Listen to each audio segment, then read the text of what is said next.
আমাকে সে বিয়ে করে রাজ্য আর গুপ্তধন পেতে চেয়েছিল, কিন্তু আমার পিতার মৃত্যুর পর সে কোনো গুপ্তধন পায়নি। আর আমি তাকে বিয়ে করতে রাজি হইনি বলে আমার অবস্থা তো দেখতেই পারছো। পথ ঠিক হলেও তোমরা ফিরে যাও। ওখানে যাওয়া মানে মৃত্যুকে স্বেচ্ছায় আলিঙ্গন করা। আজ পর্যন্ত ওখানে যারা গেছে কেউ ফিরে আসেনি। তোমরা বাঁচতে চাইলে যে পথে এসেছো সেই পথেই ফিরে যাও। আমাকে খেও না, আমার দিকে এসো না, আমার স্বামীকে ফেরত দাও। কোনো উপায় না পেয়ে পরিণীতা একটা সুচালো পাথর তুলে নিয়ে শ্বেতনাগিনের মুখে ছুঁড়ে মারল।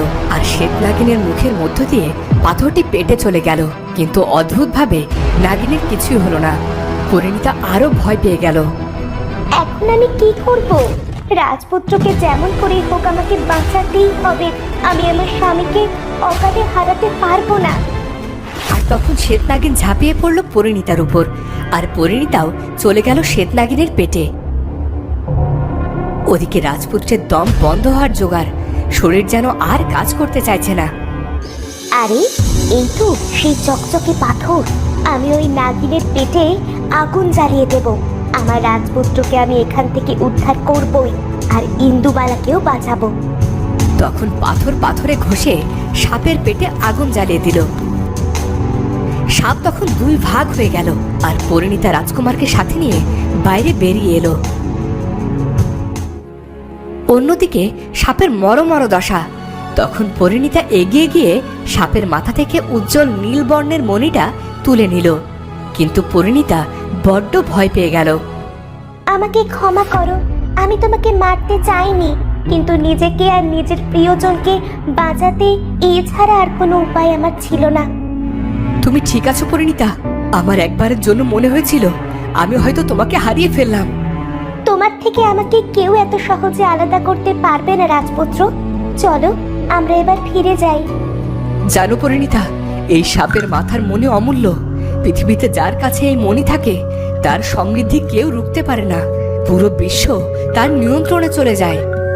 ক্ষমতার লোভ মানুষকে অমানবিক করে তোলে। আমাদের কাজ মিটে গেলে এই মণি আমরা কোনো সুরক্ষিত স্থানে গচ্ছিত রাখবো। ভুল হাতে পড়লে সর্বনাশ হবে। আমিও ঠিক এটাই ভেবেছিলাম। চলো এবার যাওয়া যাক। পরিণীতা এবং রাজপুত্র চলল ইন্দুবালাকে গাছ রূপ থেকে মুক্তি দিতে। ওদিকে বৃদ্ধ তার ফেরার অপেক্ষা করছে। আমি কি আবার কোনো ভুল করলাম? আবারও কি এই বৃদ্ধকে সাহায্য করতে গিয়ে কোনো নির্দোষের প্রাণ গেল? আমরা এসে গেছি। এই নিন সেই শ্বেতনাগিনের মাথার মণি। তোমাদের উপকারের কথা আমি কখনোই ভুলবো না। তোমরা আমাকে অনেক বড় উপকার করলে। আপনার কাজ মিটে গেলে আমরা মণিটাকে সুরক্ষিত স্থানে রেখে তবেই ফিরব। মূর্খ মানুষ, এত কষ্ট করে আমি মনি পেয়েছি, তাকে ফিরিয়ে দেওয়ার জন্য? তোমরা যাও, নয়তো তোমাদের বন্দি করতে দুইবার ভাববো না আমি। আমাকে আপনি কোনো সাধারণ মানুষ ভাবলে ভুল করবেন। আপনার কথায় আমরা বিন্দুমাত্র ভয় পাচ্ছি না, তবে আপনার লোভ দেখে আমি অবাক হচ্ছি। আমি চাই এদের বন্দি করা হোক। তখন মনির শক্তিতে পরিণীতা আর রাজপুত্রকে বন্দি করা হলো লোহার খাঁচায়। চারপাশে হঠাৎ এমন লোহার খাঁচা দেখে ওরা ঘাবড়ে গেল। আমি আমার যৌবন ফিরে পেতে চাই। নাগমণি, তুমি আমাকে যুবক করে দাও, আমি যেন আবার রাজ্য শাসন করতে পারি। চোখের পলকে বৃদ্ধ যুবক হয়ে গেল। বৃদ্ধ ইন্দুবালাকে মুক্তি দিল আর পরিণীতাকে বের করে নিল। দাদু, এই মেয়েটাকে বন্দি করে রেখে ওকে মুক্ত করো। আমার ওকে ভীষণ ভালো লেগেছে, আমি ওকে বিয়ে করতে চাই। না, ওকে মুক্ত করলে ও আমার ক্ষতি করবে। আমি বরং ওকে নিয়ে যাব। ও হবে আমার নাচমহলের প্রধান নর্তকী। লোভী বৃদ্ধ, তোমার এত সাহস! আমার স্বামীকে তুমি বন্দি করে রাখো। আজ তো তোমাকে আমি শেষ করেই ফেলবো। আহ, এমন করছো কেন? বনে বাজারে ঘুরে তুমি কিচ্ছু পাবে না সুন্দরী। আমার সাথে এসো, তোমাকে আমি রানীর মতো আগলে রাখবো। আমার একেই চাই দাদু, আমি ওকে ছাড়া প্রাসাদে ফিরবো না। দাদু নয়, মহারাজ বলো ইন্দুবালা, আর ফিরে চলো। ওকে এখানে ছেড়ে যায়। ও অনেকদিন বনের বাঘেরা নরম মাংসের স্বাদ পায়নি। খবরদার বলছি, আমার কাছে আসার চেষ্টা করবেন না। আপনি অসৎ, আপনার দিকে তাকানো পাপ। বৃদ্ধ তখন জোর করে ইন্দুবালা আর পরিণীতাকে নিয়ে এগিয়ে চলল। আমি তোমাকে ছেড়ে যাব না, আমাকে ছেড়ে দিন, আমাকে ছেড়ে দিন। যেও না পরিণীতা, পরিণীতা। বৃদ্ধ ওদেরকে নিয়ে প্রাসাদে চলে গেল। রাজপুত্র একা পড়ে রইল। পরিণীতার বড্ড মন খারাপ। যেমন করেই হোক ওকে আমার চাই। মহারাজের ওপর নজর রাখতে হবে। মণিটা একবার হাতে পেলেই আমি ওই ছেলেটাকে মুক্ত করব, আর ওই অমূল্য মণি নিয়ে অনেক দূর গিয়ে ঘর বাঁধব। আমার রাজপুত্রের বড্ড বিপদ, ওকে উদ্ধার করতে হবে। আমি যাই, আমি বরং ইন্দুবালার কাছে যাই, সে নিশ্চয়ই আমাকে সাহায্য করবে। তখন বৃদ্ধ আসে পরিণীতার কাছে। কি ভাবছো সুন্দরী? এসো, দেখো আমার মহল। আমি তোমাকে নিজের হাতে সাজিয়ে দেব, সোনা আর মণিমুক্ত দিয়ে তোমাকে ভরিয়ে দেব। এই পুরোটাকে কোনোভাবে বশ করতে হবে। নাগিনীর মণি আছে ওর কাছে, ওর শক্তির সাথে লড়াই করতে পেরে ওঠা যাবে না। বুদ্ধি আর কৌশল দিয়ে ওকে পরাস্ত করতে হবে। মহল সুন্দরী, কোথায় হারিয়ে গেছো? আপনার কত দয়া মাননীয় মহারাজ, আপনি পথের ধুলোকে তুলে এনে এত বড় মহলে সাজিয়েছেন। আমি আপনার প্রতি কৃতজ্ঞ। তবে আমার স্থান কি শুধুই নাচমহলে? আমি তো আপনার পাশে পাশে থাকতে চাই। যাক, তোমার সুবুদ্ধি হয়েছে দেখছি।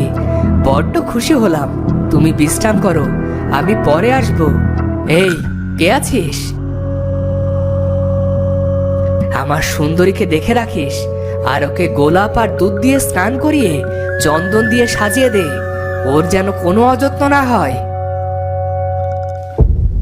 ওদিকে ইন্দুবালা অনেক খুঁজেও কোথাও মণি পেল না। আমাকে মণিটি পেতেই হবে। আমি না গেলে ওকে কিছুতেই বাঁচাতে পারবো না। এই মণির জন্য যদি আমাকে খুন করতে হয় তবে আমি তাই করব। আমি যা চাই আমি সেটা আমার করেই ছাড়বো। ঘি সোজা আঙুলে না উঠলে আমি আঙুল বাঁকাতেও জানি। বনের মধ্যে রাজপুত্র নিজেকে মুক্ত করার অনেক চেষ্টা করে ক্লান্ত, কিন্তু মুক্ত হওয়ার আশা সে ছাড়েনি। পরিণীতার বিপদ তাকে বড্ড ভাবাচ্ছে। পরিণীতাকে উদ্ধার করতে হবে। জানে না ওই লোভী বৃদ্ধ ওকে কিভাবে রেখেছে। কেউ আছে? আমাকে সাহায্য করো। শুনতে পাচ্ছ আমার আওয়াজ? কিন্তু রাজপুত্রের চিৎকারে কেউ এগিয়ে এলো না। পরিণীতা কিছুতেই শান্ত হতে পারছে না। রাজপুত্র যে তার প্রিয়তম। ইন্দুবালা মহারাজের কাছে এলো। তুমি এখন এখানে? কি হয়েছে ইন্দুবালা? তোমার কি কিছু লাগবে? তুমি আগে আমাকে কত ভালোবাসতে দাদু। ও মহারাজ, এখন তো ওই মেয়েকে নিয়েই ব্যস্ত। কি চাই তোমার? তোমার উচিত মণিটাকে সুরক্ষিত রাখা। প্রাসাদে তো শত্রুর কোনো অভাব নেই। তাছাড়া তোমার কিছু হলে মণির দেখাশোনা কি করবে? তুমি অকারণে ভেবো না। তুমি হয়তো ভুলে যাচ্ছ আমি আমার যৌবন ফেরত পেয়েছি। সেদিক দিয়ে দেখতে গেলে আমিও তোমার মতোই তরুণ। যাও, নিজের কক্ষে যাও। আমি শুধু মণিটা একবার হাতে নিয়ে দেখতে চাই। দয়া করে একবার সেটি আমাকে দেখতে দাও মহারাজ। কাল দেখো, এখন আমার বিশ্রামের সময় হয়েছে। তুমি তো আমার ব্যাপারে জানোই। আমি যা একবার স্থির করেছি তা না করা অবধি আমার শান্তি নেই। তুমি যাও ইন্দুবালা, আমার অকারণে কলহ ভালো লাগছে না। ইন্দুবালা তখন রেগে বৃদ্ধকে ছুরি দিয়ে আঘাত করলো, আর বৃদ্ধ মেঝেতে লুটিয়ে পড়ল। হঠাৎ ইন্দুবালার চোখে পড়ল বিছানার পাশে উজ্জ্বল নীল আলো। সে দ্রুত গিয়ে মণিটি তুলে নিল আর লুকিয়ে পড়ল।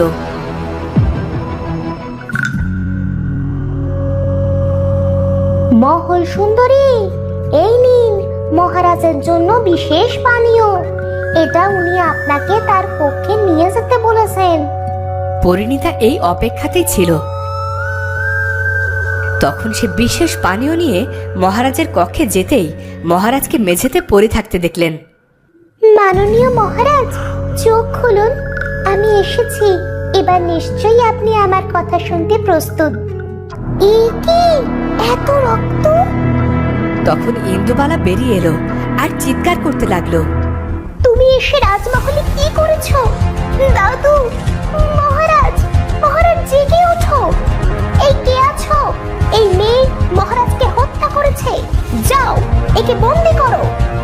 তুমি ভুল করছো, আমি হত্যা করিনি। আমি তো এই বিশেষ পানীয় এনেছিলাম ওনার জন্যে। দয়া করে আমাকে যেতে দাও আর আসল অপরাধীকে খুঁজে বের করো। আমাকে কি বোকা পেয়েছো নাকি আমি চোখে দেখতে পাই না? তুমি আসলে মহারাজকে হত্যা করে সব নিজের করে পেতে চাইছো। আমি থাকতে তোমার সেই স্বপ্ন কোনোদিন সফল হবে না। তুমি ভুল করছো ইন্দুবালা, আমার কথা শোনো। তোমার পাপী মুখে আমার নাম উচ্চারণ করবে না। রূপের জালে ভুলিয়ে তুমি আমার কাছ থেকে আমার আপনজনকে কেড়ে নিয়েছো। এই কে আছো? একে এক্ষুনি পাতাল কারাগারে বন্দি করো। কাল এর বিচার হবে। প্রহরী এসে পরিণীতাকে নিয়ে গেল। আর মনের আনন্দে ইন্দুবালা চলল বনের দিকে রাজকুমারকে বন্দি করতে। বিনা দোষে আমি কিছুতেই শাস্তি পেতে পারি না। সত্য সবার সামনে আসবেই, তাকে কেউ আটকাতে পারবে না। তো বন্ধুরা, এবার কি হবে? পরিণীতাকে কে মুক্ত করবে? রাজপুত্র কি কোনোদিনও পরিণীতার খোঁজ পাবে? সেটা জানবো আমরা পরবর্তী পর্বে। আর আজকের ভিডিওটি ভালো লাগলে অবশ্যই চ্যানেলটি সাবস্ক্রাইব করে বেল আইকনটি বাজিয়ে দিও। দেখা হচ্ছে পরের ভিডিওতে। ধন্যবাদ।